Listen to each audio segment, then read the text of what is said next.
In the year 2000, the company Caviar would be founded, a middle-market developer that mainly specialised in licensed games and other charming oddities of admittedly dubious quality. 10 years later, this developer would go defunct, but not without first producing its swan song. It was a game that would largely fly under the radar of the mainstream, but found a dedicated fanbase because of its unique storytelling and world building. So much so that, over a decade later, it would get a remastered re-release in the form of NieR Replicant version 1.2 blah blah blah.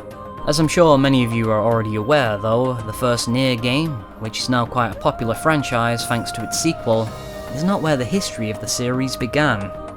We have to go back a bit further to the Drakengard games, called Dragon Dragoon in Japan, of which NieR is intrinsically linked.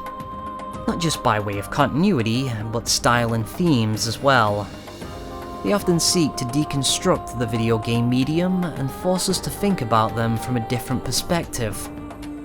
It's gone through a lot of changes over the years from being passed around from developer to developer, but the same essence is almost always there, thanks in no small part to its quirky, mask-clad creative director. In this overview, I'm going to be doing my usual thing of talking about each game one by one and trying to avoid spoilers as much as possible, which is somewhat difficult with this series in particular. Each game usually has the bulk of its narrative contained within the second half. I simply wouldn't be able to do these games justice without getting into some of the more subversive elements though, so I'll be talking about the overall themes without hitting too much on the specifics. However, there's absolutely no way for me to get around talking about the silly hidden ending of the original Drakengard later on in the video. It's pretty much common knowledge at this point anyway, but I thought it was worth mentioning. Anyway, without further ado, let's dive into the origins of this strange and unique series.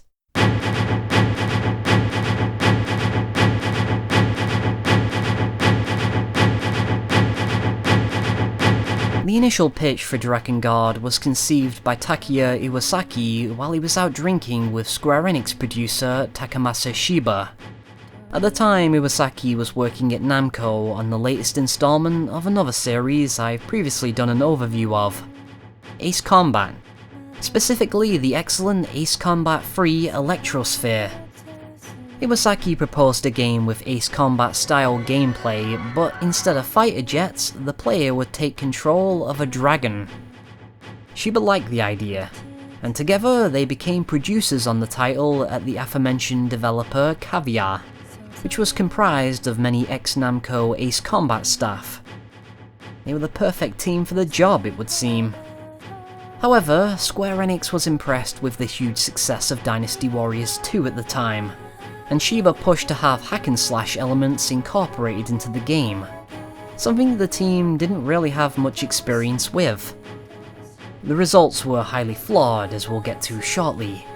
But first, we must introduce another creative voice who was heavily involved with the game's production. Too busy to helm the project himself, Iwasaki instead handed the reins of director over to some guy called Yoko Taro, who would also help write the script alongside scenario writer Sawako Natori. Drakengard takes place in a dark fantasy world called Midgard. A war rages between the all-powerful Empire and an alliance of smaller kingdoms known as the Union. At the heart of this conflict are magic seals that, if broken, will unleash unspeakable evil into the world and bring about its end. One of these seals is linked to a woman named Furiai, who has been chosen as the goddess of the seal. The Empire, led by a fanatical cult, will stop at nothing to destroy these seals and reshape the world in their own image, which necessitates Furiai's sacrifice. Her brother, Kaim, a prince of the Union, is equally determined to keep her safe, and have his revenge on the Empire for murdering their parents. However, he's fatally wounded in battle, and is forced to make a pact with a dragon to survive. Your answer! A pact or death! Pacts are a recurring element of the Drakengard world, and are magical in nature. They're able to save both participants from death, but in exchange, the human must give up a part of themselves. We can see this not just with Kaim, but some of the other strange characters that join his party as the story progresses. These can be summoned on the battlefield as allies. The gameplay here is divided into 3 sections: ground battles, aerial battles, and a hybrid of the two. The purely aerial battles are the closest to Iwasaki's original vision of Ace Combat of a Dragon. Perhaps because of this, they're easily the best part of the gameplay, with fast-paced and responsive controls. In other missions, Kaim is able to summon the dragon and rain death on his enemies from above. But archers and magic-resistant foes are able to force him to dismount and continue on foot. It's this sluggish action that the first Drakengard is often, and quite rightly, criticised for. It's incredibly repetitive, has a horrible camera, and is just overall unwieldy to control. Not quite the fast-paced Dynasty Warriors clone they were hoping for. Nevertheless, what Drakengard lacks in the gameplay department, it makes up for in its haunting and unconventional tone. Never let it be said that gameplay is the be-all and end-all to a memorable video game experience, because the works of this eccentric creative often proves otherwise. What could have been a generic fantasy story is transformed into something horrifying through its execution. At the time, Taro looked at other games in the genre and thought about the meaning of killing. Surely a protagonist that casually kills thousands of people over the course of their adventure would be insane, and undeserving of a happy ending, he thought. This idea is embodied with the player character Kaim, who is rendered speechless due to his pact with the Red Dragon, making him comparable to the silent protagonist in other RPGs. Kaim's single-minded rampage of slaughter is sometimes mentioned by the other characters, calling into question the player's actions. Please! Even the Empire's soldiers deserve our mercy. This is a fairly common tactic in modern video games, but keep in mind that this was a PS2 game from 2003. This kind of morality play and subversion of the genre was unheard of. In addition to this though, is a soundtrack that's made up of butchered renditions of classical compositions. It perfectly captures the broken mind of a mass murderer. The world of Drakengard is filled with insanity. Its characters, all mad. Its tone, depressingly nihilistic. And its gameplay, as flawed as it is, helps to reinforce its overall message. That there is no beauty in killing. The story has multiple endings, and each one is increasingly more hopeless than the last, culminating in the infamous Ending E, which requires you to complete the esoteric mission of collecting every weapon in the game to unlock. Kaim is transported to modern-day Tokyo, where he must defeat the Queen Beast in a sequence that requires neither your weapons nor your character's level. And your reward for beating this incredibly hard rhythm game-like sequence is... Kaim and the Red Dragon are shot down by the Japanese military, and the world around them continues their business like nothing happened. Just in case you didn't get the message from the previous endings, this one spells it out in no uncertain terms. This is the only fate you deserve.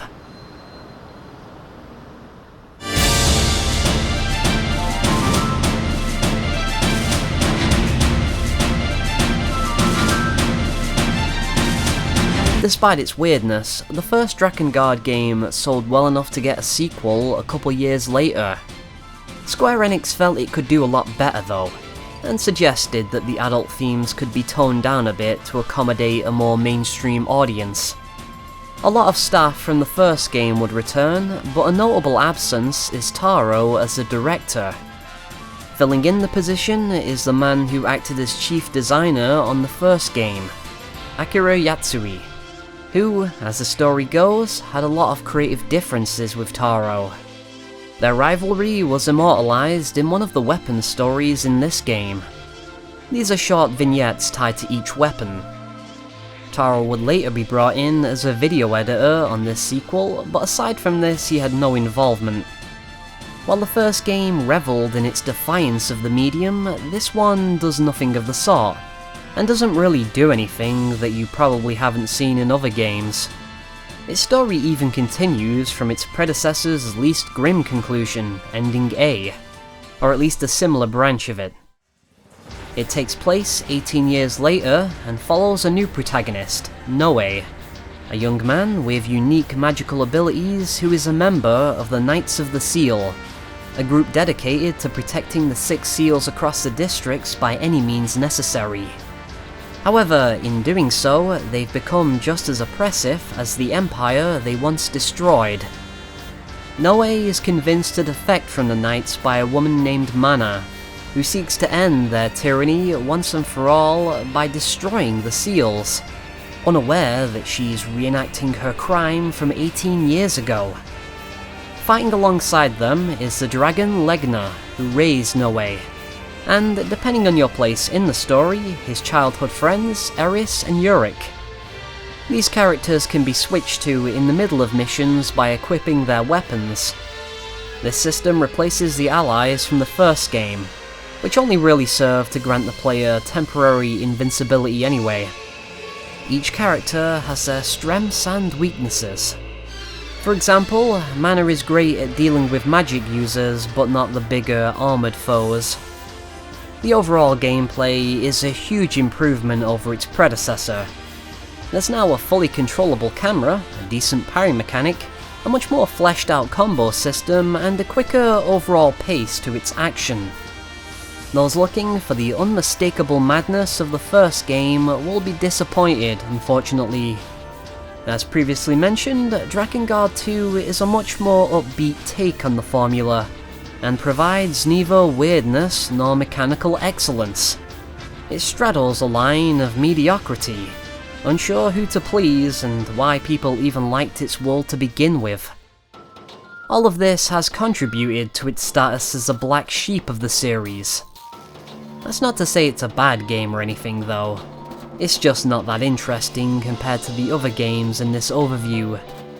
At the very least, it does provide fan service in the form of returning characters such as Kaim, who suspiciously resembles Guts now for some reason. If you're thinking of getting into this series, you're free to ignore this entry entirely, as it doesn't tie into anything else story-wise. The future of the series wouldn't continue from this branch, but rather the one we discussed earlier.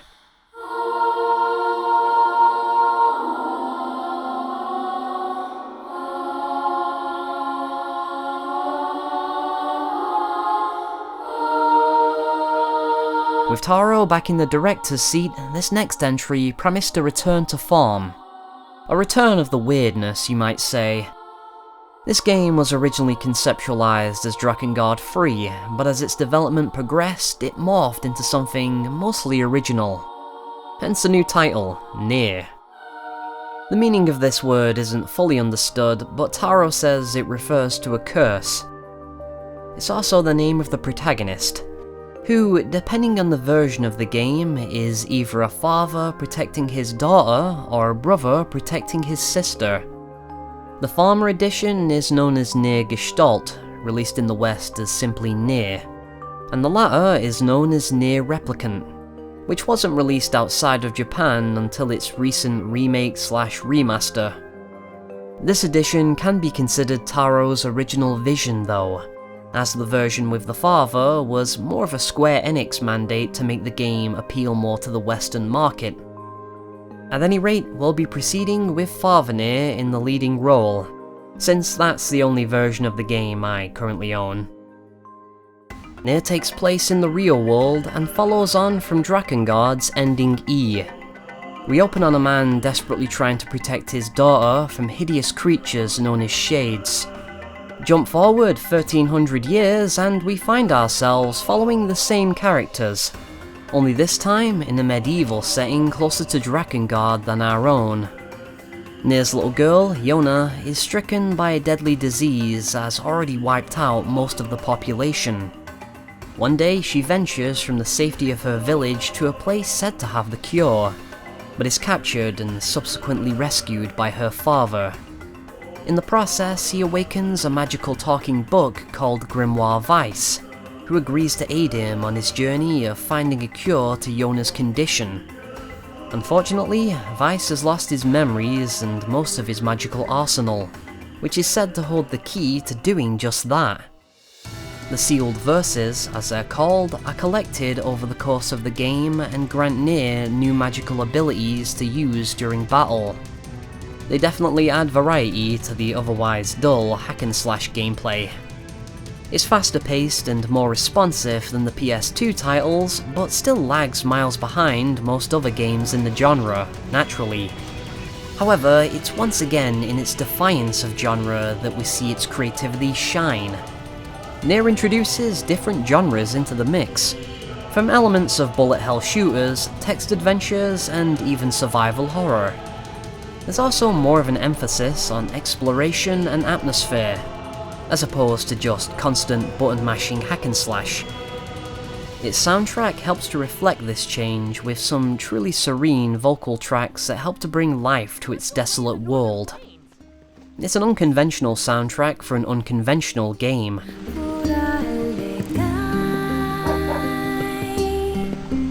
Its story is equally as unconventional, and expands on the themes Taro introduced in his first outing as a director.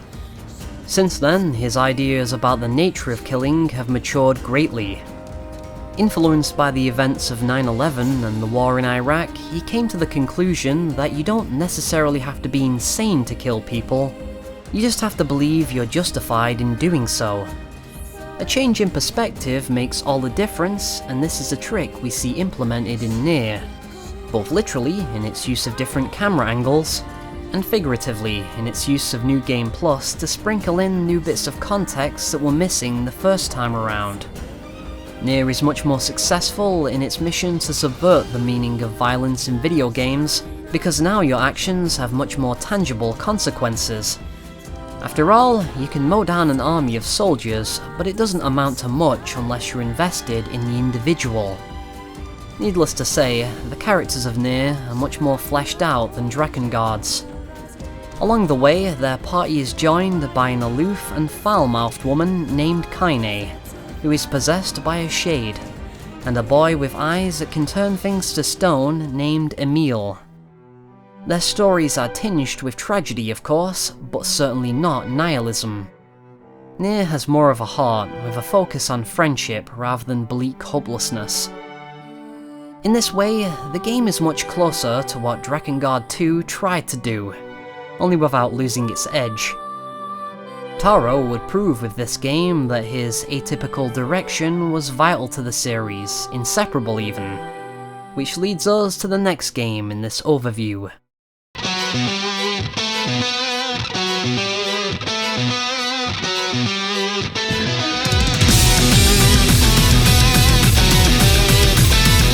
It's actually kind of a miracle that there was another entry in this series at all. Caviar had disbanded shortly after the release of NieR, which wasn't exactly a massive hit to begin with. The third game owes much of its existence to longtime series producer Takamasa Shiba, who felt that there was a gap in the hardcore gaming market that the return of Drakengard could hopefully fill. And so, 8 years after the last numbered entry, Drakengard 3 was released on the PS3. This time the developer was Access Games, who, as fate would have it, had a history of developing handheld Ace Combat games for Namco. The Ace Combat lineage simply cannot be escaped. The game's opening plays out like a typical storybook sequence establishing the setting, only it's brought to an abrupt end when the protagonist drives her sword through the narrator. This is our first indication that this story will be going in some unexpected directions. Traditional JRPG and fantasy conventions are established only to be subverted moments later.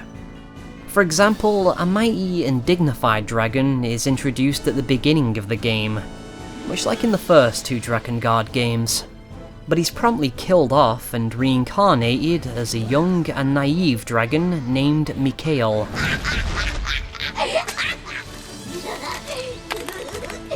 The story follows a woman named Zero as she embarks on a bloody rampage to track down and murder her 5 sisters. Both she and they are referred to as intoners, beings that are able to cast incredible magic and summon demons through the power of song. The intoners are worshipped throughout the lands for ending war and conflict, which calls into question our heroine's actions. Are we in fact playing as the villain of the story? Once again, Taro plays with perspective and the nature of killing. As superficial as Zero's motives at first seem, there's hidden layers of complexity that are slowly revealed through separate branches of the same story.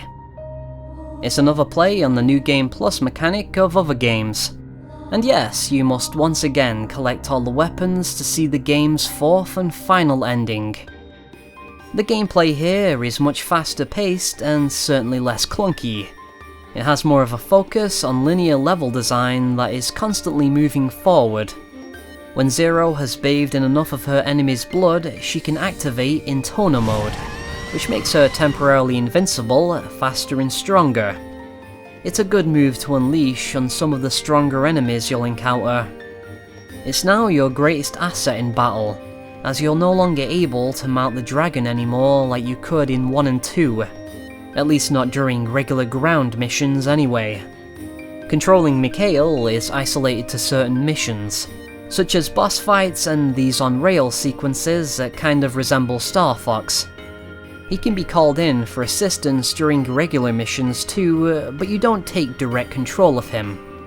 He's often off in the background doing his own thing and sometimes sharing a tender moment with Zero, who he loves dearly, even if she doesn't always return the sentiment.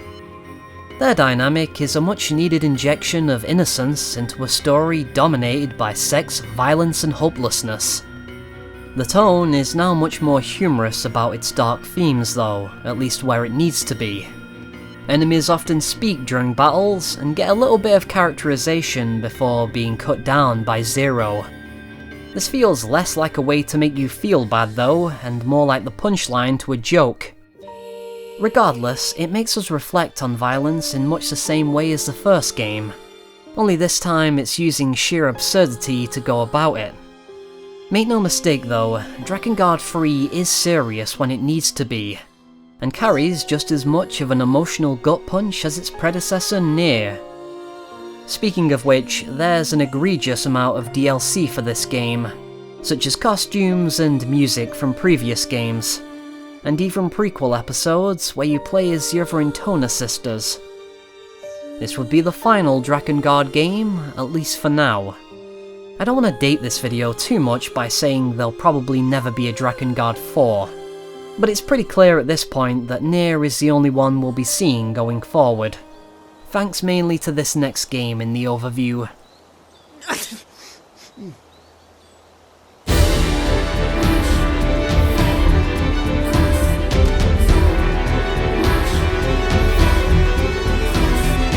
Drakengard 3 was an improvement in gameplay over previous titles, but it was still plagued with performance issues.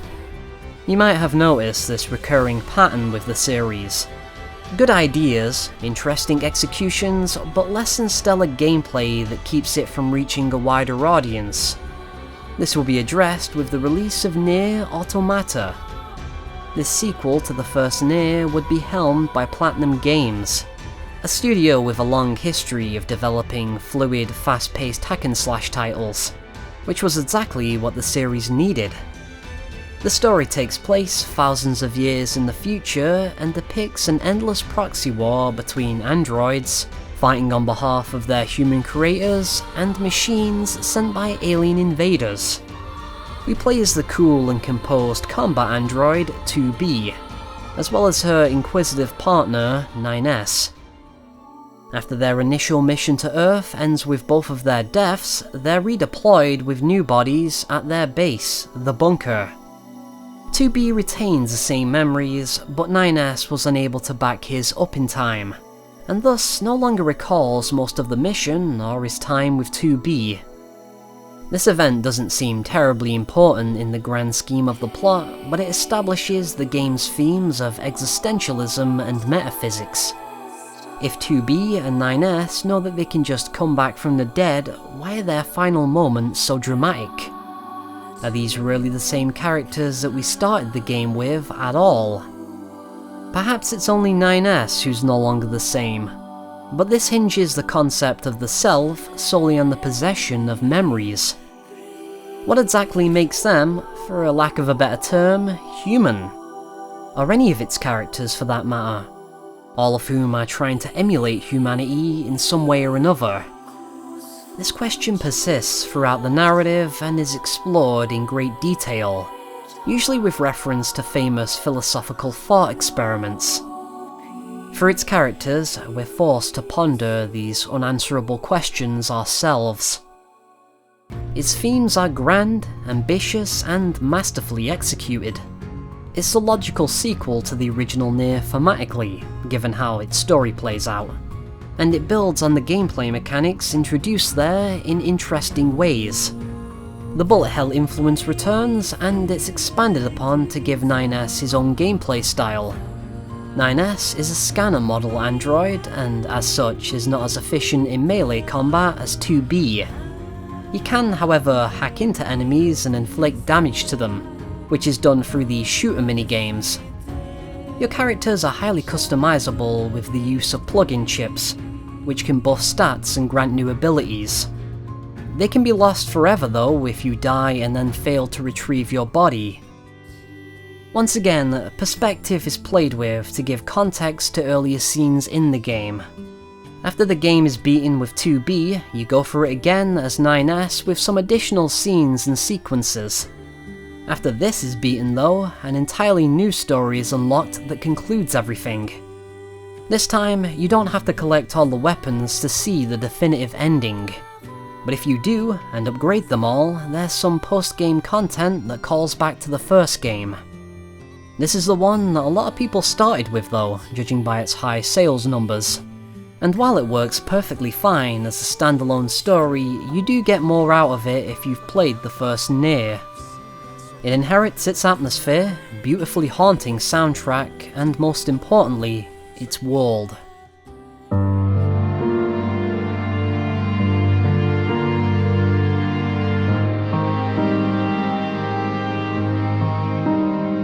Finally, we have NieR Reincarnation, which I can't really say much about since, as of uploading this video, it's yet to be released in English. It's a phone gacha game, yes, but it is helmed by Yoko Taro, so I'm obligated to at least give it a mention. It takes place in the same universe as the other NieR games, but in a place called The Cage. You play as a little girl and are guided around by a ghostly figure called Mama. This actually wasn't the first phone game in the series though. There was also a Java version of Drakengard 1 released alongside the PS2 game.